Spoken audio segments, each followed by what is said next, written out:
Selama 3 hari penuh itu pun, Sumarti ditahan. Sumarti diperkaos berulang kali, dipaksa melakukan hal-hal yang menjijikan. Ia pun berbicara pada kamera, menyombongkan kekejamannya. Coba bayangkan oleh kalian, 3 hari Sumarti bertahan dalam neraka yang bahkan tak bisa kita bayangkan. Namun, akhirnya penderitaannya pun berakhir saat Juting memisahkan anggota tubuh Sumarti dengan pisau.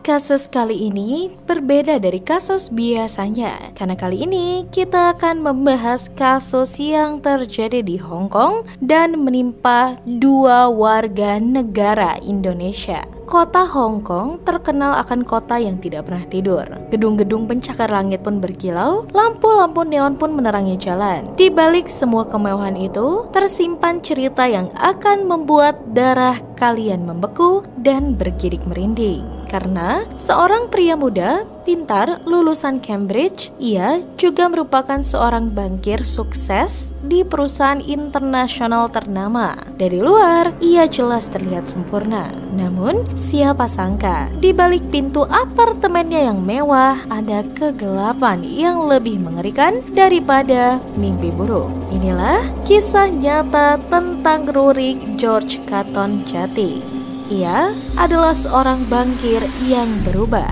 menjadi monster yang mengerikan. Tapi sebelum kita masuk ke ceritanya, jangan lupa untuk dibantu diklik subscribe dan nyalakan lonceng notifikasinya. Sekarang mari kita kupas di cerita hari ini.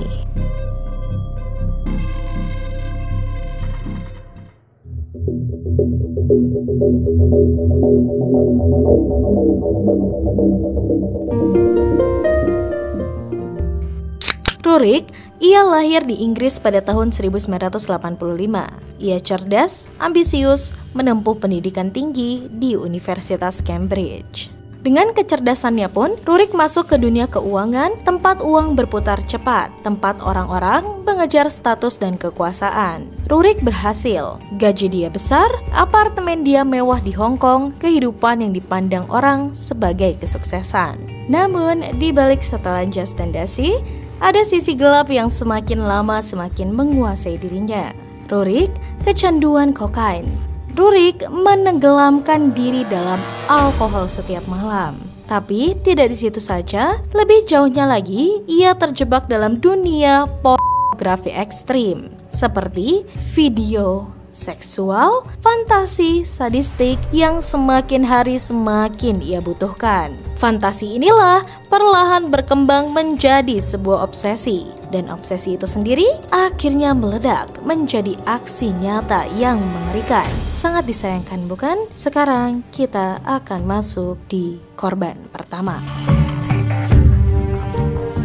Dari semua obsesinya, Rurik kerap memanggil para wanita ke apartemennya. Wanita-wanita ini dipanggil untuk memuaskan hasrat gelap yang ia miliki.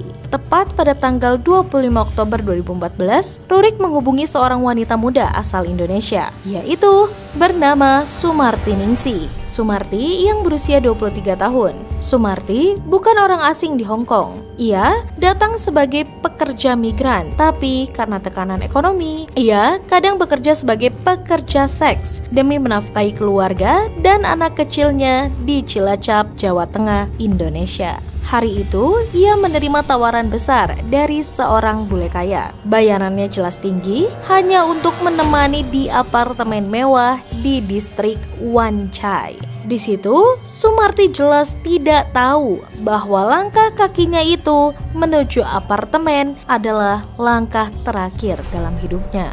Di dalam sana, Rurik jelas sudah menunggu. Rurik menyalakan kamera. Di dalam sana, Rurik sudah menunggu. Yang lebih mencengangkan dan juga mengejutkan lagi adalah Rurik di sana menyalakan kamera, menyimpan kokain di meja, dan menyiapkan sebuah permainan. Ya, permainan yang sesungguhnya itu hanyalah penyimpangan dari penyiksaan. Selama 3 hari penuh itu pun, Sumarti ditahan. Sumarti diperkaos berulang kali, dipaksa melakukan hal-hal yang menjijikan. Ia pun juga mengalami kekerasan. Bahkan yang lebih mengerikan lagi, dipaksa untuk memakan hal yang kalian akan jijik mendengarnya. Dipaksa memakan kotoran. Ya, kotoran. Semua itu yang lebih menggilakan lagi direkam oleh Juting sendiri. Dalam video, ia pun berbicara pada kamera, menyombongkan kekejamannya. Coba bayangkan oleh kalian, 3 hari Sumarti bertahan dalam neraka yang bahkan tak bisa kita bayangkan. Namun, akhirnya penderitaannya pun berakhir saat Juting memisahkan anggota tubuh Sumarti dengan pisau. Lemes banget dan gila banget apa yang dilakuin sama si Juting ini. Tak berhenti di situ, tubuh Sumarti pun kemudian dimasukkan ke dalam sebuah koper. Koper itu pun diseret ke balkon apartemen, dibiarkan di sana membusuk di balik pintu kaca. Sementara Juting, ia terus melanjutkan hidupnya dengan menenggak alkohol dan menghisap kokain. Setelah ia melancarkan aksi pada korban pertama, jelas Juting tidak jera. Juting sendiri melancarkan aksinya lagi dengan korban kedua.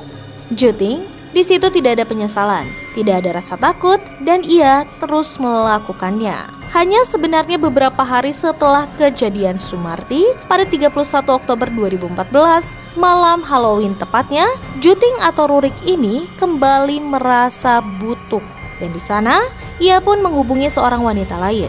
Wanita ini juga berasal dari Indonesia. Ia bernama Mujiasi. Mujiasi dikenal juga dengan nama JC Lorena. Mujiasi atau JC ini usianya 26 tahun. Ia juga pekerja migran.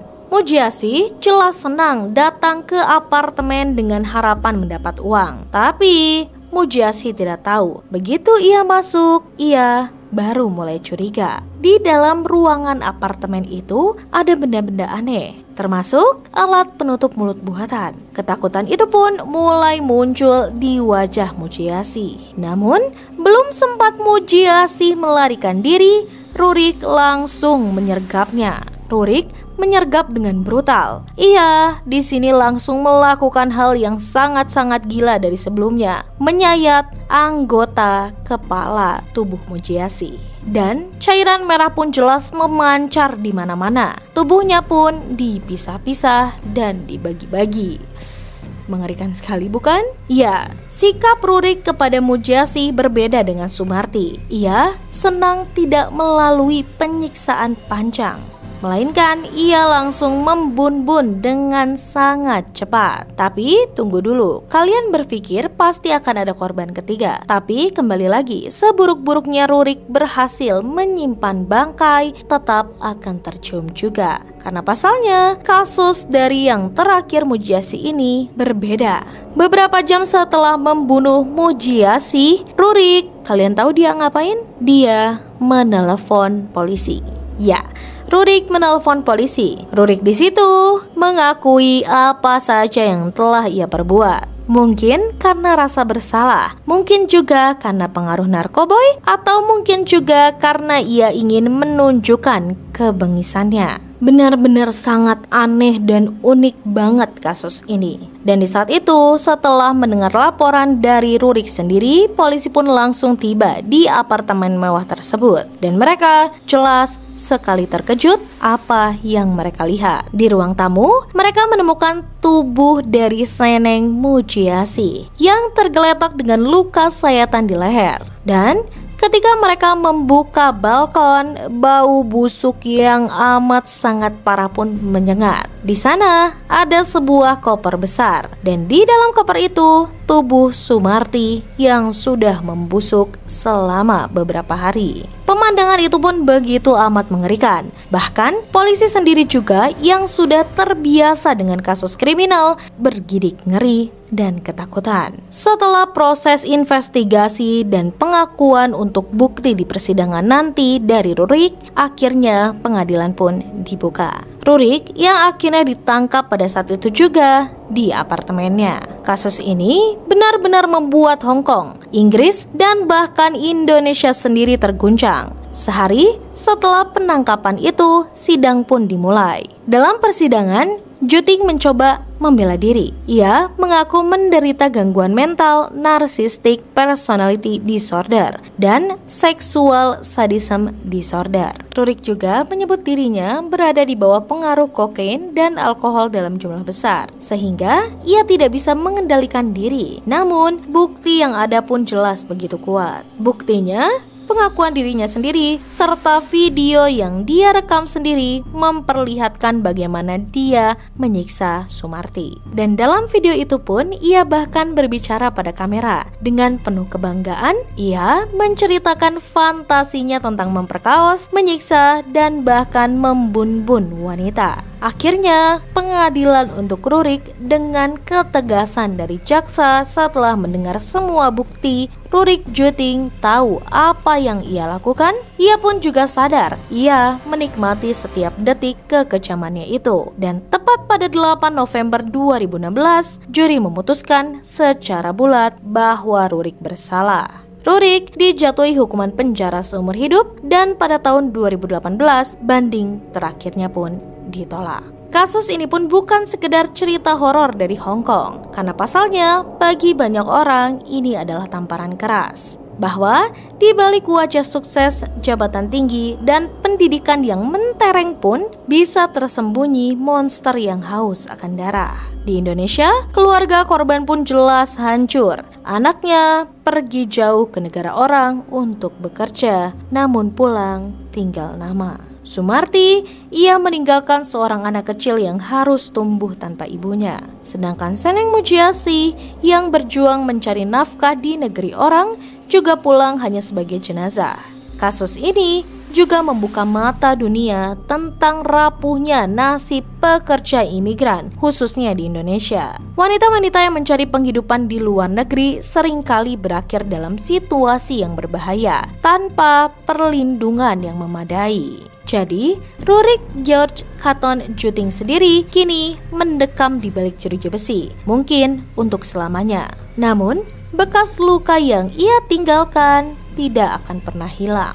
Kisah ini mengingatkan kita bahwa monster tidak selalu datang dari gang sempit atau lorong gelap. Kadang mereka datang dalam balutan jas mahal, dasi rapi, dan senyum ramah. Kadang juga mereka tinggal di apartemen mewah di tengah kota yang penuh cahaya. Dan malam itu di Hong Kong, dua wanita muda harus kehilangan nyawanya karena seorang pria yang memilih menjadi monster. Jadi, bagaimana tanggapan kalian? Tulis di kolom komentar. Dan bagi kalian yang menyukai kasus kriminal misteri dari seluruh dunia, jangan lupa untuk dibantu diklik like, subscribe, share, dan nyalakan lonceng notifikasinya. Tetap aman, waspada, dan terinformasi. Tunggu next kasus menggemparkan lainnya hanya di Kisah Kriminal Nyata.